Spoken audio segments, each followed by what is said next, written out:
আমার কোনো অ্যাডভান্টেজ নাই, বরং আমার আরো উল্টা ক্ষতি হচ্ছে। লাইক আমার তো কোনো মার্ডার পার্টি নাই, আমাকে কেউ টাকা পয়সা দেয় না, বাট আমাকে অনেক চাঁদা দিতে হয়। হ্যালো, এক্সকিউজ মি, আপনি হেমা চাকমা না? জি, একটু কথা বলা যাবে আপনার সাথে? কি কথা বলবো? জাস্ট এমনিতেই আমি জাস্ট একটু আর কি আপনার ইন্টারভিউ টাইপ একটা করবো, কনভারসেশন আর কি, নর্মাল কনভারসেশন। কি কথাবার্তা? আসলে আমি তো আপনাকে চিনি না। চিনতে হবে না, ধরেন যে জাস্ট একটা কনভারসেশন, মনে করেন যে কনভারসেশন উইথ স্ট্রেঞ্জার্স। এইটা যদি একটু লাগাই নেন তাহলে হচ্ছে আমার সাউন্ডটা আর কি। Okay fine. আপনি তো হচ্ছে ডাকসুতে আছেন, নির্বাচিত মানে একজন। তো আপনি যেই রিজনের জন্য হচ্ছে ডাকসুতে ইলেকশন করছিলেন এবং আপনি পরবর্তীতে আর কি ইলেক্টেড হয়েছেন, তো আপনি যেই পারপাস সার্ভ করার জন্য বা যে উদ্দেশ্য নিয়ে হয়েছিলেন ওইটা কি আসলে সার্ভ হয়েছে কিনা, বা আপনি কি ওটা করতেছেন কিনা?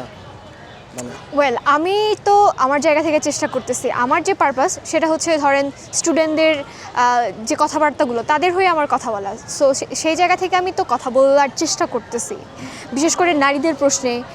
যেহেতু নারীদের ইস্যু খুবই সেন্সিটিভ এবং এখনকার বাংলাদেশে আসলে নারীদেরকে বিভিন্নভাবে যেরকম কথাবার্তা বলা হয়, ইভেন ক্যাম্পাসে এই ধরনের ইনসিডেন্টগুলো হচ্ছে।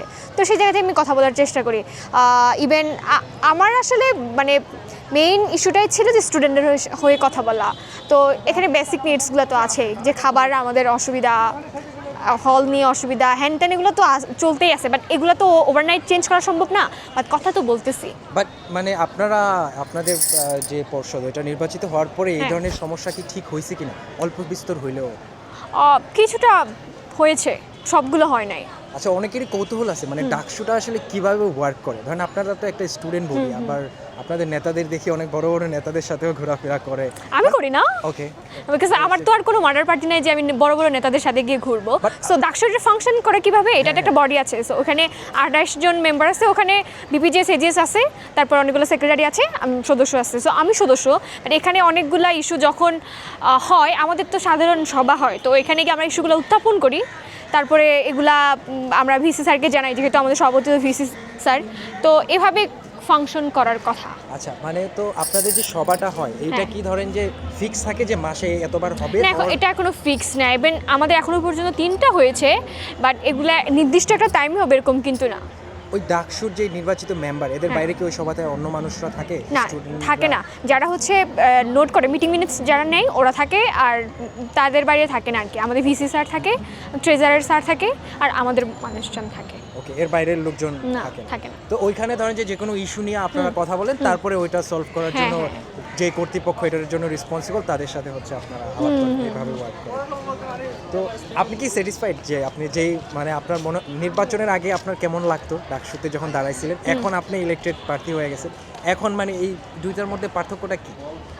পার্থক্য আসলে অত বেশি খুঁজে পাই না। আমি তো ছোট্ট মানুষ, সদস্য, তারপরে একটা গণতান্ত্রিক অধিকার আছে, মেজরিটি যেখানে যায় আমাকেও সেখানে যেতে হয় না চাইলেও। তো আমার মনে হয় না আমি অত বেশি স্যাটিসফাইড। তা আপনি ডাকসু মেম্বার হওয়ার পর থেকে কি আপনি কোনো আলাদা কোনো অ্যাডভান্টেজ পাচ্ছেন? আমার কোনো অ্যাডভান্টেজ নাই, বরং আমার আরো উল্টা ক্ষতি হচ্ছে। লাইক আমার তো কোনো মার্ডার পার্টি নাই, আমাকে কেউ টাকা পয়সা দেয় না, বাট আমাকে অনেক চাঁদা দিতে হয়। একটা ফেস্টিভ্যাল হচ্ছে, জুনিয়র একটা প্রোগ্রাম করবে, আপু আমাকে টাকা দেন, কিন্তু আমি কোত্থেকে দিব? আমার তো ইনকাম নাই। বরং এখন হইতেছে কি ওদেরকে আমার দেওয়া লাগে, ওরা মনে করে কি একটা পজিশন হোল্ড করতেছে, অনেক টাকা পয়সা, আমার কিছু নাই। মানে এখন আরও অ্যাডভান্টেজের বদলে ডিসঅ্যাডভান্টেজ হয়ে গেছে, দুনিয়াতে সব কিছু চেঞ্জ হয়ে গেছে, আমার ক্ষতিই হইতেছে।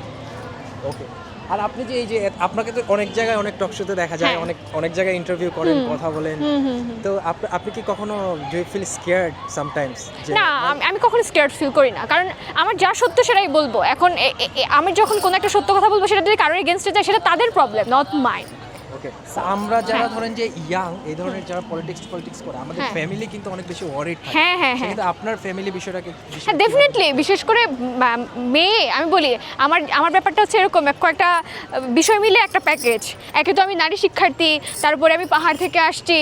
তো আমি যখন কোনো একটা কথাবার্তা বলি তখন কিন্তু স্টুডেন্ট যারা জেনারেল আছে তাদের মতো হয় না। আমাকে পাহাড় থেকে আসছে, ওই তো এরকম চায়। কিছু একটা লিগ্যাল কথাবার্তা বললে, একটা লজিক্যাল কথাবার্তা বললে সেটা আরও ডিফারেন্ট অ্যাঙ্গেলে দেখা হয়। সো এটা তো টাফ। ইভেন সাইবার বুলিং, হ্যান ত্যান, মাঝে মধ্যে তো একদম মেরে ফেলবে এরকম অনেক হুমকি তুমকি দেওয়া হয় না। তো আমার বাপ মা তো অনেক টেনশন করে যে তুমি কিছু করো না, তুমি চুপ করে থাকো, দরকার নাই, কি হবে।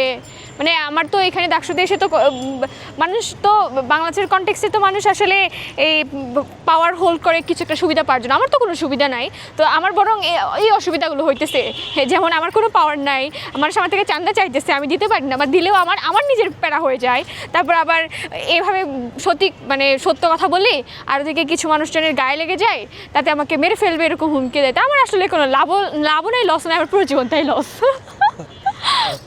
হ্যাঁ, তা আসলে আপনি যে বলতেছিলেন যে নারী পাহাড়ি এই বিষয়টা, মানে আপনার কাছে ধরেন যে নারী হিসাবে কি আপনি লাইক, মানুষ তো বলে যে মেয়েরা আরও বেশি ফ্যাসিলিটিস পায় এইসব পলিটিক্যাল জায়গায় গেলে বা মেম্বার হলে, সেই জায়গা থেকে আপনি যেটা বলেন মোটেও না, এটা কখনোই না। এটা এই জিনিসটা এটা বলা হয়, মানে এখনকার পোলাপান কিন্তু অনেক হিংসা করে, লাইক মেট্রো রেলে মেয়েদের জন্য একটা বগি আছে, তো আবার পুরুষের বগিতে ওরা যাইতে পারে, এইসব কিন্তু কথাবার্তা বলে। ইভেন এনজিওতে রিকোয়ারমেন্টে ফিমেল ক্যান্ডিডেটদের জন্য একটু বেশি এক্সট্রা ফ্যাসিলিটি এরকম বলা হয়, কিন্তু পলিটিক্সের জায়গায় কিন্তু এরকম নাই। ইভেন পলিটিক্সে আপনাকে টিকে থাকতে হইলে অনেক ধরনের জ্বালা যন্ত্রণা সহ্য করা লাগবে। এই যে গন্দারের মতো চামড়া হইতে হবে, প্রতিদিন গালিগালাজ করবে। আপনি যদি কোনো একটা পার্টির অপোজিটে কথা বলেন, ওরা তো একদম ধুমায় ছেড়ে দিবে। ইভেন তাদের দলের যে ফিমেল মানুষজন আছে ওরাও তাই করবে। সো পলিটিক্যাল জায়গায় মানে আমি যদি একদম পুরোপুরি কোনো পার্টি পলিটিক্সের সাথে ইনভলভ না, বাট তারপরও যতটুকুই করি তার মধ্যে অনেক গ্যাঞ্জাম সহ্য করা লাগে, এটা খুবই টাফ। ওকে, আপনাদের এই ডাকসুর যে বডিটা, এটা হ্যাঁ। আসলে সময় কত দিন, মানে আপনারা আর কতদিন পর্যন্ত ও এটা তো 1 বছরের জন্য আর কি। সো এটা গত সেপ্টেম্বরের কত 9 তারিখে বোধহয় নির্বাচনটা হলো, তারপরে 13 তারিখে বোধহয় আমাদের শপথ গ্রহণের মতো কাইন্ড অফ ওইটা। সো বেশি দিন নাই তো, খুব কম। ওকে, তারপরে কি অন্য নির্বাচন হওয়ার আগ পর্যন্ত আপনারা ধরেন যে হ্যাঁ। পাওয়ারে থাকবেন? পাওয়ারে বলতে মেয়াদ শেষ হয়ে যাওয়ার পর যতক্ষণ না পর্যন্ত আরেকটা নির্বাচন না হইতেছে ততক্ষণ পর্যন্ত। হ্যাঁ হ্যাঁ হ্যাঁ। ওকে, থ্যাংক ইউ, আপনার সাথে অনেক কথা বললাম and thank you so much সময় দেওয়ার জন্য। Anything else you want to say, যেটা আপনি হচ্ছে কি বলে অন্য কেউ জিজ্ঞাসা করে না কোনো ইন্টারভিউতে, or just you want to say anything else? তেমন কিছু বলার নাই, জীবন একটাই, জীবনে খালি প্যারা আর প্যারা, that's it. Thank you. Okay.